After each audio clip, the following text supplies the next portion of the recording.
Nah, apa yang dimaksud dengan akurasi? Maksudnya begini, saudara. Jika ada kata akurasi, ya, ini tentunya berkaitan dengan sesuatu yang harus tepat sasaran atau sesuai dengan purpose. Makanya disebut akurat, accurate, ya, akurat. Nah, setiap segala sesuatu yang harusnya diarahkan akurat dan ternyata tidak akurat selalu akan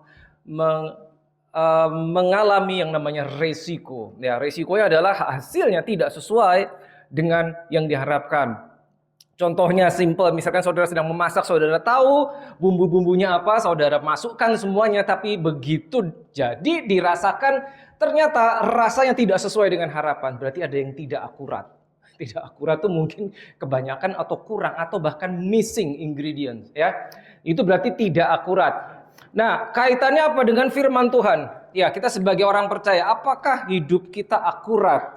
Pertanyaannya demikian, apakah hidup kita akurat? Nah, jika kita ingin mengetahui apakah kita berjalan akurat, kita harus tahu yang akurat itu seperti apa.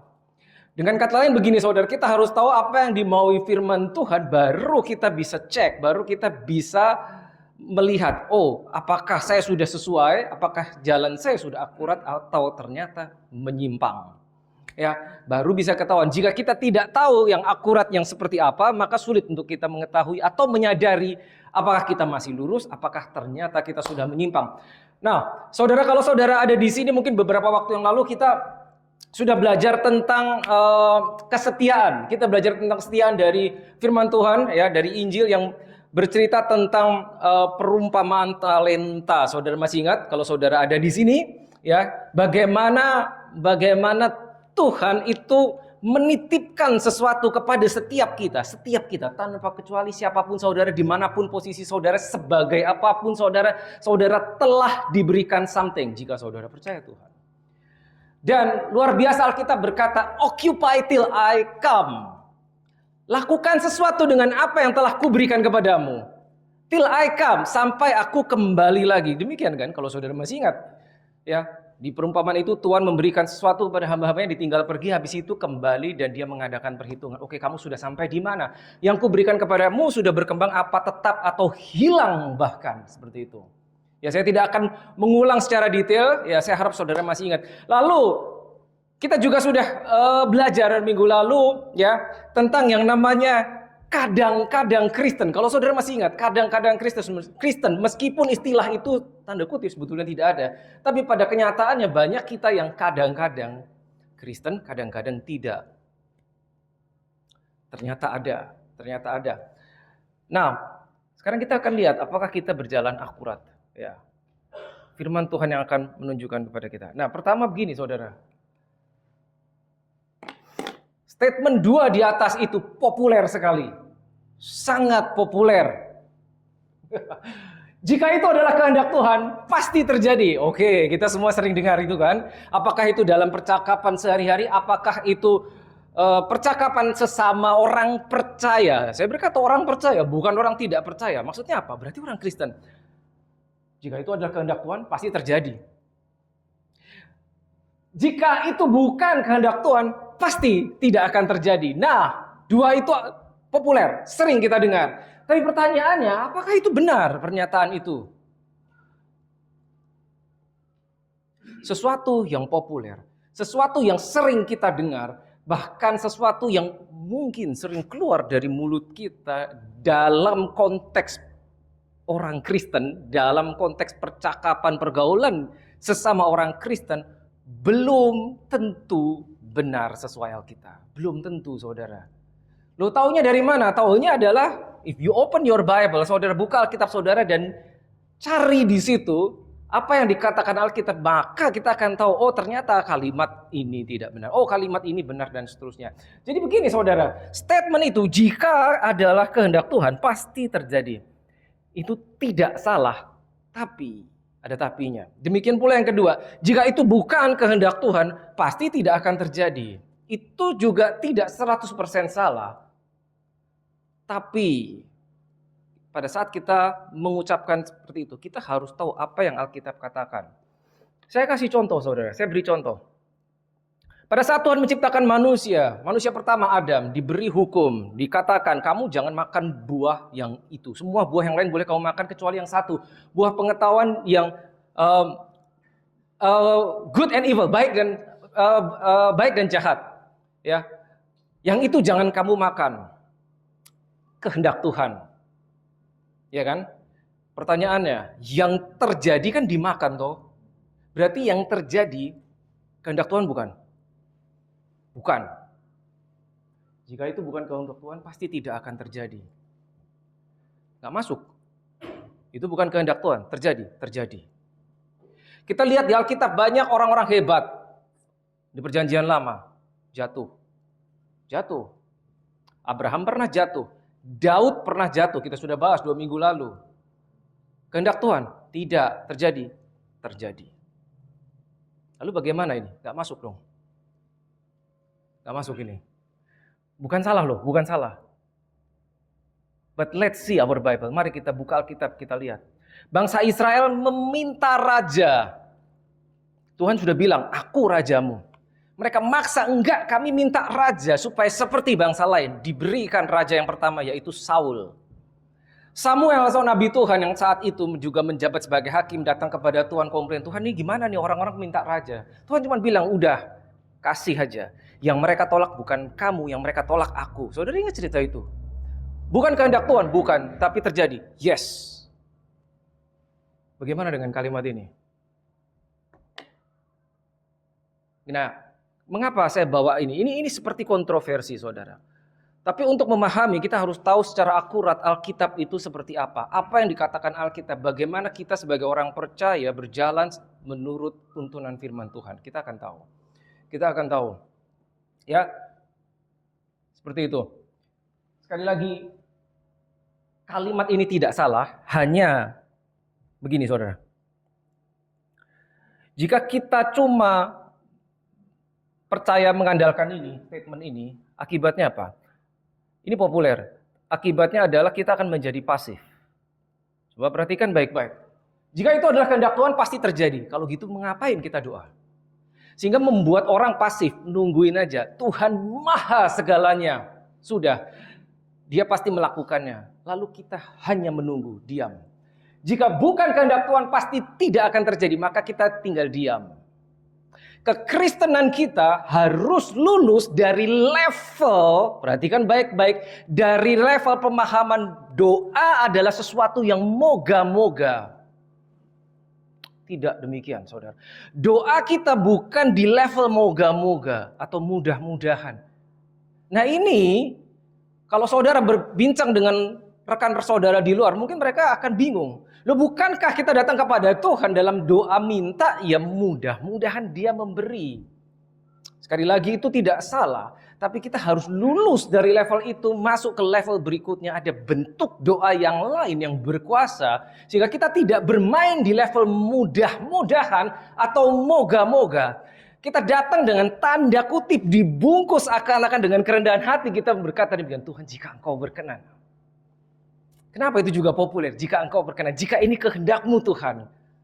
Tidak salah. Sering itu dipakai, kenapa? Karena di Alkitab yang dipakai sebagai referensi kenapa orang sering berdoa seperti itu adalah pada saat Yesus berdoa di hadapan Bapa. Ingat saudara, di Taman Getsemani dalam keadaan tertekan, Yesus berkata, biarlah cawan ini lalu daripadaku. Ingat saudara, ya.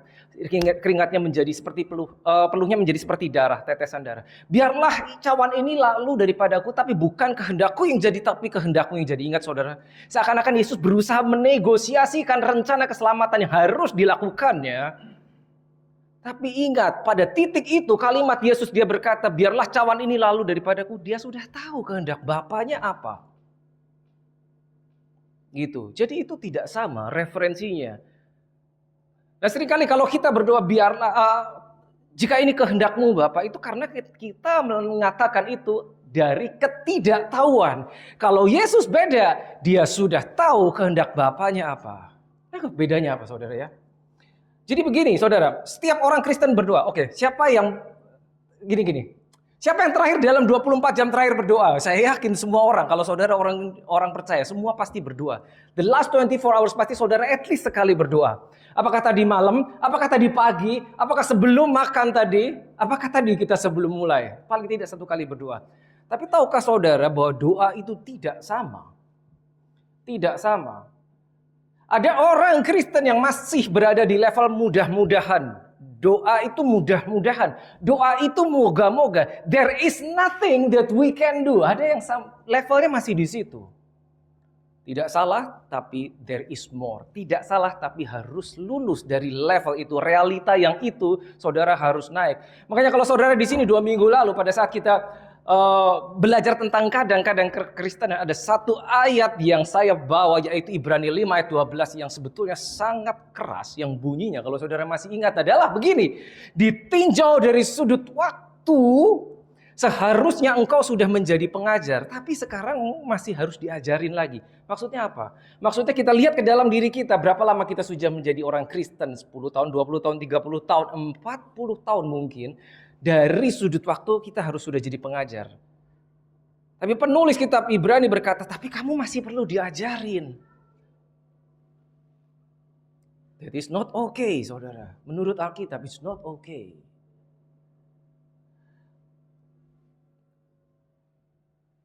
Saya berdiri di sini tidak mudah, saudara, menyampaikan ini. Karena generally speaking, biasanya ini adalah sesuatu yang akan menyayat-nyayat daging. Tidak suka orang masuk ke area ini. But may God give us understanding. Saya harus sampaikan kepada saudara. Kalau saya berdiri kan, sometimes I'm standing here as a teacher, sometimes I'm standing here as a pastor, sebagai gembala, sebagai tanda kutip / ayah yang harus mengajarkan sesuatu. Saya harus sampaikan sesuatu. Ya, saya berdoa Tuhan memberitahu kepada kita yang akurat itu seperti apa.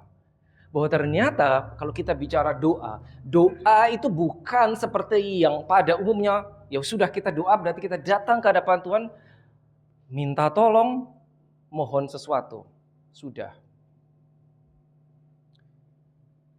Saudara, begini. Kalau saudara lahir baru, ya, dan saudara membuka Alkitab saudara perjanjian lama, saudara harus tahu bahwa bagaimana orang-orang di dalam perjanjian lama, sehebat apapun mereka, berbeda dengan saudara. Karena mereka tidak memiliki Holy Spirit di dalamnya. Saudara lahir baru, di dalam saudara ada Roh Kudus.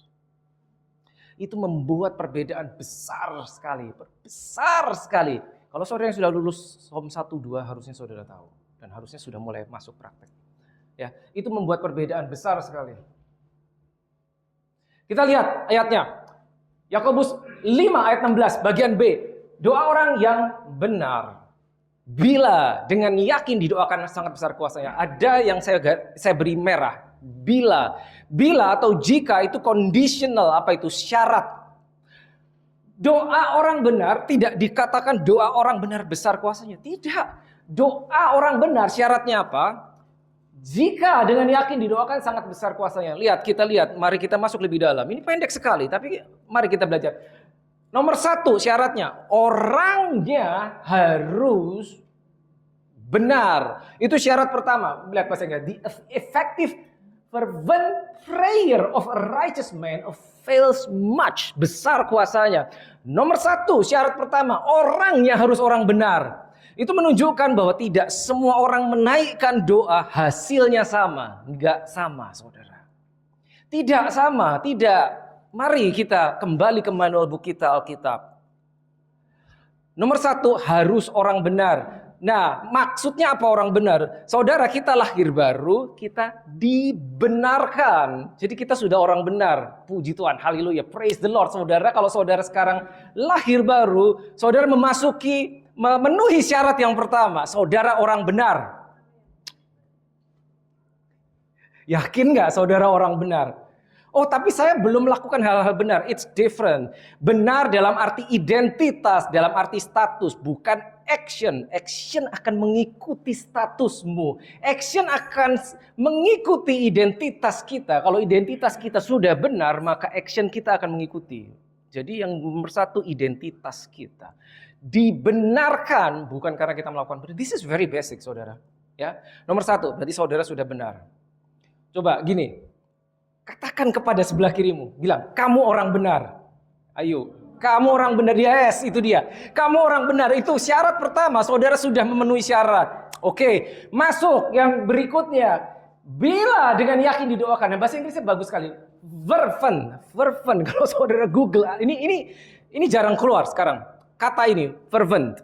Fervent ini jarang keluar. Mungkin tidak terlalu populer kata ini, tapi di situ ada mengandung arti intense, very deep, intense, pressing forward, pushing forward. Bukan doa ya kalau Tuhan mau ya puji Tuhan, syukur, kalau enggak ya enggak apa-apa. Bukan kayak gitu. No, makanya tadi saya bilang kita harus lulus dari level doa yang mudah-mudahan atau moga-moga ke yang ini. Tidak sama. Dalam bahasa Indonesia dikatakan dengan yakin didoakan. Kalau dibilang dengan yakin didoakan berarti ada yang tidak yakin. Itu syarat yang berikutnya. Orangnya sudah benar, saudara sudah benar, sudah. Masalahnya pada saat kita berdoa, yakinkah apa yang kita ucapkan atau baru sampai mudah-mudahan, moga-moga. Moga-moga itu 50-50, saudara. At this moment saya percaya teologi kita ter-challenge. Apakah bisa? Yes, bisa. Tadi malam saya terbangun jam 3 pagi. And then God spoke to me. Saya nggak tahu apakah saudara bisa percaya. Directly. He said, tell them, teach them how to pray accurately. Nah, saudara tahu ceritanya, kalau saudara dibangunkan Tuhan jam 3 pagi, habis itu saudara berdoa, biasanya nggak bisa tidur lagi. Betapapun lelahnya, nggak bisa. Karena terjadi auto download. You cannot go back to sleep. Nggak bisa. Nggak bisa. Makanya tahun depan kita bikin prayer camp. Prayer camp. Prayer camp. Saudara akan tahu bagaimana level doa yang tidak biasa. Bagaimana doamu bukan mudah-mudahan. Bagaimana doamu bukan moga-moga. Sehingga pada saat saudara berdoa, saudara tahu bukan mudah-mudahan Tuhan mendengar. You know that you know because you know God hears you. Beda sekali, saudara. Ya, ini dia. Nomor 1 begini, kita lihat ini dulu. I'll be quick. Yohanes 1 ayat 1 sampai 5, this is huge. Ini luar biasa, powerful sekali. Saya percaya kita sering dengar, hanya masalahnya begini. Pada saat kita mendengar atau membaca satu ayat, apakah kita lewat, apakah kita masuk ke dalam? Ini membedakan hasilnya. Kalau kita masuk ke dalam dan merenungkan apa sih yang mau dia maui, gitu loh. Begini saudara, begini. Sayangnya semakin modern, di zaman modern ini banyak kekristenan itu yang sekedar ya sudahlah saya menjalani hari saya seperti ini. Yang penting saya orang Kristen, yang penting saya ke gereja. Sekali lagi itu tidak salah, tapi planning Tuhan itu lebih besar daripada itu. Berarti kalau kita tidak masuk di dalam rencananya Tuhan, berarti di dalam hidup kita ada yang tidak akurat. Karena investasi kerajaan surga itu sekian, tapi kita baru menangkap sekian. Dan jangan lupa ada musuh yang namanya Satan, iblis yang mengawasi kita. 1 Peter 5:8. Ya, saudara tahu sering kita kutip. Sehingga musuh kita, Satan, iblis, dia berusaha jangan sampai orang ini tahu rencana Tuhan ada segini di dalam hidup dia. Biarkan dia sekian saja dan biarkan dia sibuk saja dengan urusan dunia. Biarkan dia sibuk saja dengan urusan karir. Tidak salah, but there is more, ingat saudara. Biarkan dia sibuk saja memikirkan problemnya. Sehingga dia lupa betapa besar Tuhan lebih besar dari problem dia. Sehingga dia lupa pada saat itu bahwa dia sebetulnya sudah lahir baru. Sehingga dia lupa di dalamnya sudah dikasih kuasa karena ada Roh Kudusnya. Sehingga dia lupa, sehingga dia tidak memperkatakan firman, sehingga tidak ada kuasa keluar dari mulutnya. Itu dihalangi, saudara. Jangan sampai orang ini tahu. Jangan sampai tahu. Itu yang terjadi. Itu yang terjadi. Kehendak Tuhan tidak otomatis jadi. I'm telling you, tidak otomatis. Tidak. Oleh karena itu, ada kalimat, jadilah kehendakmu di mana? Di bumi seperti di surga. Kalau kehendak Tuhan otomatis jadi, tidak perlu didoakan kehendak Tuhan. Halo, is that simple? Karena tidak otomatis jadi, kita harus mendoakan kehendak Tuhan. But the problem is, pada saat kita tidak tahu Tuhan maumu apa. Bagaimana kita mendoakan kehendak dia ketika kita tidak tahu kehendak dia apa? Kehendak dia atas hidup pribadi kita. Kehendak dia atas keluargamu. Kehendak dia atas anakmu apa? Do you know that? Tahukah saudara, kalau saudara punya anak, oke anakmu masih kecil. Jangan-jangan kehendak Tuhan, anak ini suatu saat akan menjadi seorang penginjil besar yang dipakai menginjil bangsa-bangsa. But you miss that because you don't know. Miss, dihalangi, ditutupi. Mungkin Tuhan punya kehendak anakmu suatu saat akan menjadi pemimpin besar tingkat dunia. Tapi karena frekuensi kita tidak di frekuensi ilahi, kita miss. Frekuensi itu begini saudara, jika surga memancarkan frekuensi katakanlah 50, lalu kita sebagai penerima frekuensi kita di frekuensi 70, maka enggak ketemu. Sehingga apa yang dipancarkan dari surga kita tidak menangkap, bukan surga diam. Dari atas berbicara, tapi kita tidak menangkap. Titik itu ada pihak yang bertepuk tangan, yaitu musuh kita.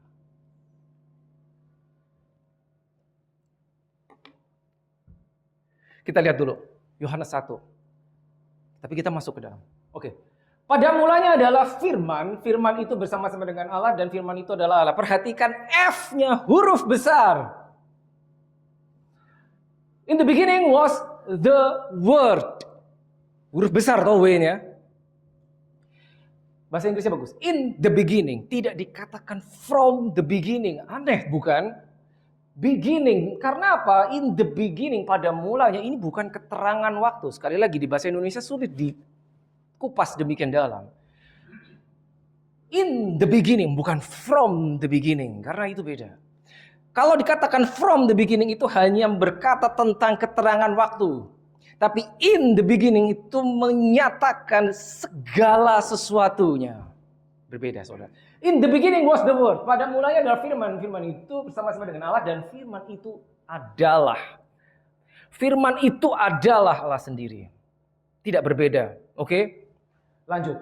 Iya, pada mulanya bersama-sama dengan Allah. Segala sesuatu dijadikan oleh Dia, huruf besar. Bicara tentang Yesus. Dan tanpa Dia tidak ada satupun yang jadi. Dari segala yang telah dijadikan. Dalam Dia ada hidup. My God. Dalam Dia ada hidup. Dan hidup itu adalah terang manusia. Saya sampai sini berhenti. And I pray in the spirit. Lord, this is so amazing. Dalam Dia ada hidup. Lanjut dulu. Terang itu bercahaya dalam kegelapan. Dan kegelapan itu tidak menguasainya. Di dalam Dia ada hidup. Dia ini apa? Dianya apa? Firman. Firman, di dalam Dia ada hidup. Jadi kalau saudara perlu hidup, saudara buka Alkitab, saudara baca itu, maka saudara mendapatkan kehidupan. Kita bicara hidup bukan cuma, oke saya sudah hidup Tuhan. Saya sudah hidup. No, deeper than that, deeper than that. Banyak orang yang berjalan, kelihatannya hidup, tapi there's no life di dalamnya. Hidup itu hanya berasal dari Tuhan, dari Yesus, dari firman-Nya. Jadi firman adalah Tuhan sendiri, tidak berbeda, exactly the same. Lalu ayat berikutnya, Yohanes 15 ya. Jikalau kamu tinggal di dalam aku, ini Yesus yang ngomong. Jikalau kamu tinggal di dalam aku, nah seringkali kita salah mengutip. Kita mengutipnya begini, jika kau di dalam aku dan aku di dalam kamu. Padahal nggak gitu bunyinya. Jikalau kamu tinggal di dalam aku dan firmanku tinggal di dalam kamu. Kita suka bagian B. Mintalah apa saja. Ini kita suka sekali. Yang kamu kehendaki dan kamu akan menerima. Tapi ternyata ada syaratnya. Syaratnya adalah aku harus di dalam kamu. Oke Tuhan, saya lahir baru, berarti engkau di dalam aku kan? Betul Tuhan, karena rohmu sudah diberikan kepadaku. Kita punya Roh Kudus, berarti dia di dalam kita. Tapi pertanyaan, apakah firman-Nya dalam kita? Firman-Nya. Jadi kalau posisi kita sudah lahir baru, tapi tidak ada firman, maka ini tidak terpenuhi. Maka ini tidak terpenuhi. Karena firman adalah dia sendiri. Firman adalah dia sendiri. Cepat sekali waktunya. Firman adalah dia sendiri. Saya berusaha menyampaikan kepada saudara betapa pentingnya kita berjalan dengan firman, kita memiliki firman. Nanti kita tahu. At the end of this session you will know. Betapa pentingnya kita tidak bisa hidup tanpa firman. Kalau kita orang Kristen, setiap hari harus ada firman keluar dari mulut kita. Setiap saat kita harus memikirkan firman. Oke. Another konsep yang saat ini adalah begini. Yang penting saya sudah selamat, saya sudah lahir baru. Tapi ingat saudara, kalau saudara mengikuti seri kita, saudara akan tahu bahwa lahir baru diselamatkan itu adalah garis start, bukan garis finish. Yesus memang berteriak, it is finished, sudah selesai. Tapi kita diberi rohnya, lahir baru itu startnya kita berjalan bareng dia. Bukan garis finish, itu garis start. Tapi banyak yang kita menyangka bahwa saya lahir baru itu finish, jadi tidak berbuat apa-apa. Tidak berbuat. Makanya waktu 2 minggu lalu saya ceritakan yang tentang kadang-kadang Kristen. Kalau saudara punya anak umur 4 tahun, 5 tahun anakmu belum bisa ngomong apa-apa, saudara mulai bingung. Harusnya nggak begini. Harusnya dia sudah bicara, berarti there is something wrong. There is something wrong. Kerap kali ada yang something wrong di dalam kita, bahkan kita tidak sadar. Tidak sadar. Perjalanan kita di dalam Tuhan ada beberapa tahap. Ini dia. Tentunya bisa panjang. Saya hanya sharing beberapa saja. Mengenal Tuhan, kita baru lahir baru. Knowing God, lalu percaya dia, lalu mengalami Tuhan. Berjalan bersama Tuhan, berjalan bersama dia. Mengasihi Tuhan sampai katakanlah the highest level. Mungkin saudara bisa menemukan the next level, it's good.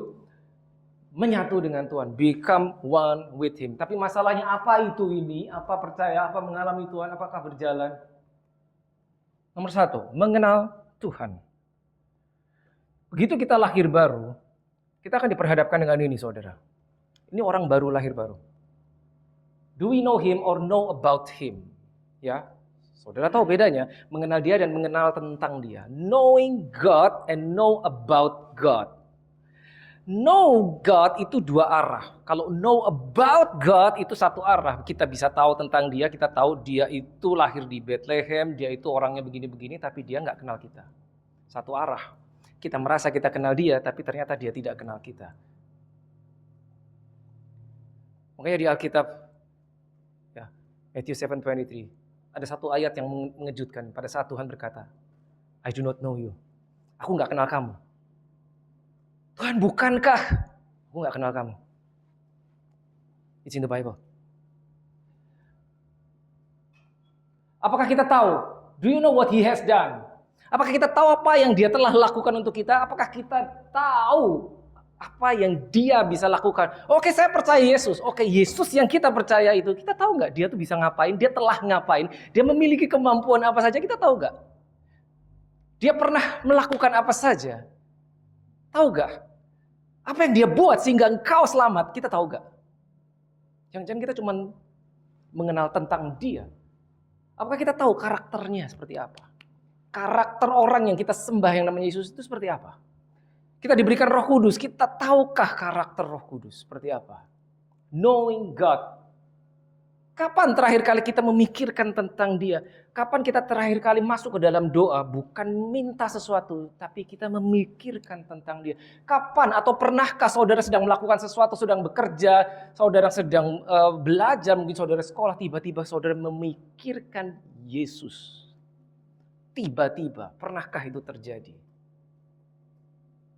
Sampai sedalam itukah? Pernahkah saudara bertanya kepada diri saudara pertanyaan ini? Kenapa ya saya diselamatkan? Kenapa saya percaya? Kenapa bukan orang yang di luar? Saya belum tentu lebih baik dari dia. Tapi mengapa saya yang percaya? Bukannya itu. Pernahkah seperti itu, saudara? Do you know him? Lalu masuk ke level berikutnya.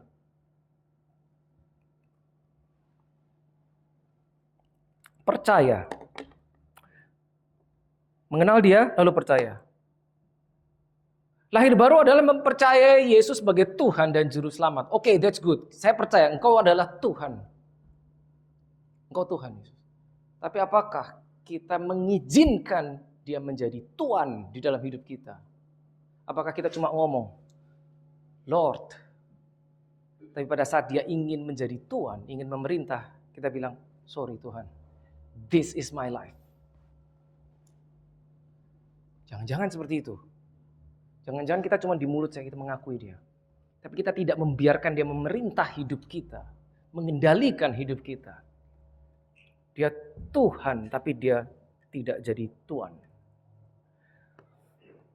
Apakah dia nyata? Is he real? Apakah cuma seorang tokoh sejarawan di dalam sebuah buku sejarah yang bernama Alkitab? Apakah kita percaya dengan firman-Nya?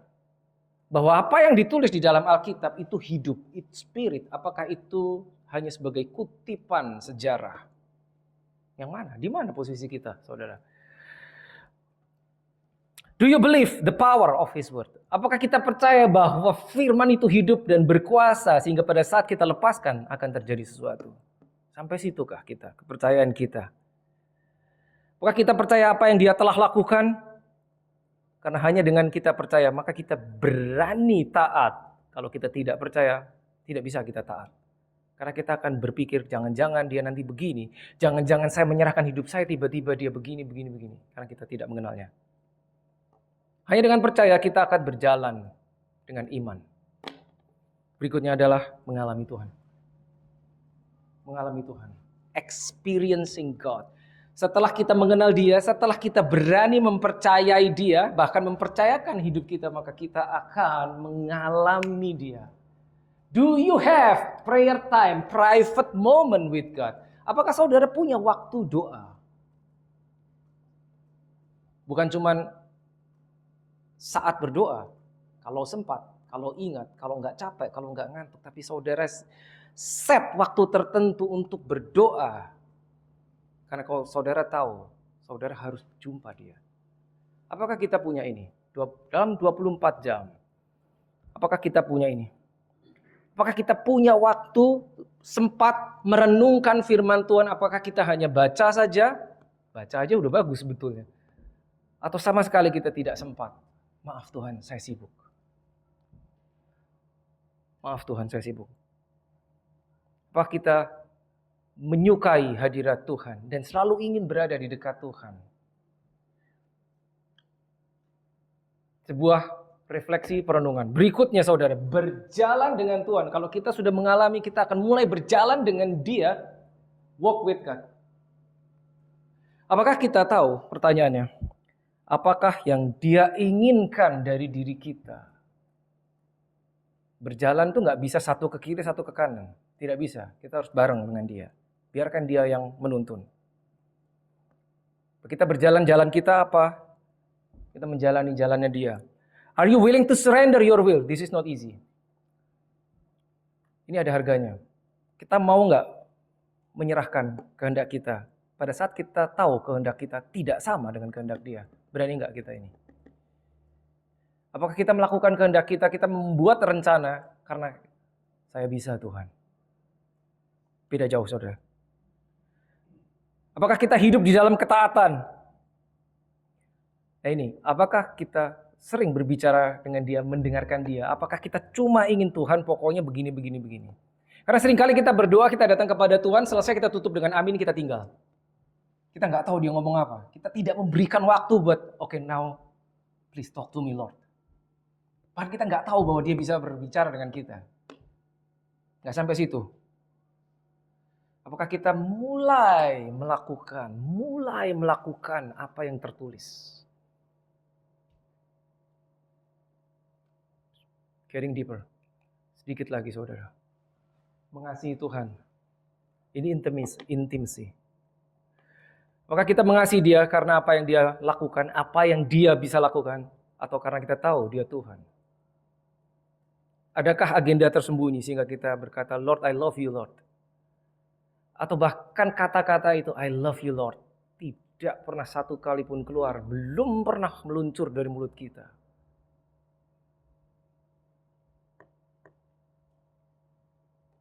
Apakah kita menginginkan dia lebih dari segala sesuatu yang lain? Apakah kita punya waktu untuk menyembah dia? Atau hanya datang untuk meminta something?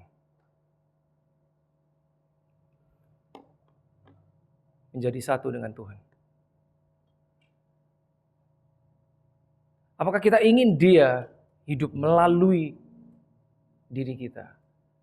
Kita membiarkan diri kita dipakai menjadi alatnya.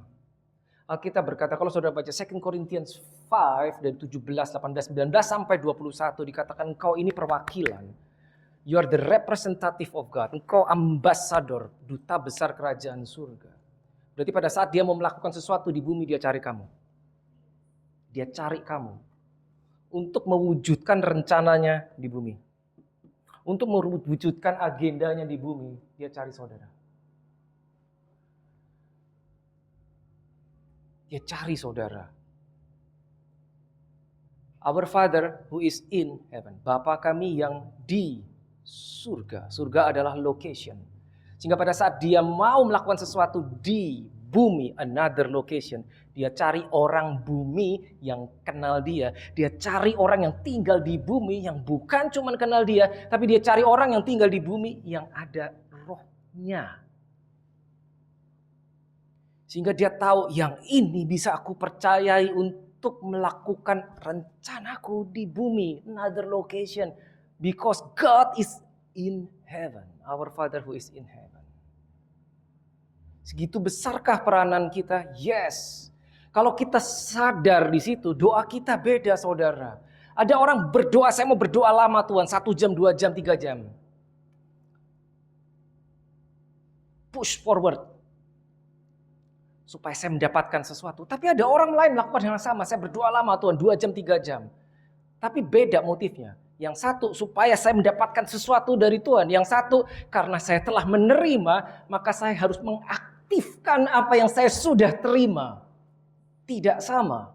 Yang satu sudah tahu apa yang dia miliki. Yang satu merasa saya belum punya Tuhan. Gak sama doanya. Kita bisa datang kepada Tuhan memohon sampai Tuhan please tolong Tuhan aku perlu bantuan. Tapi satu orang lagi berdoa dengan waktu yang sama, saat yang sama, doanya beda kontennya. Bukan Tuhan tolong, Tuhan lakukan ini, tolong begini-begini. Tapi dia bilang thank you Lord because you have done it. I receive it. Come on now you can tell the difference. Saudara tahu bedanya toh. Yang satu minta Tuhan melakukan sesuatu, yang satu bersyukur karena Tuhan telah melakukan sesuatu. Yang satu berusaha supaya Tuhan memberi, yang satu memposisikan dirinya untuk menerima karena dia telah memberikan. Beda kan? Beda. Saudara buka Alkitab saudara, Matius, Markus, Lukas, Yohanes. Di dalam 4 Injil Yesus melakukan mujizat banyak sekali. Jarang sekali Yesus mau melakukan mujizat, dia doa dulu. Jarang sekali.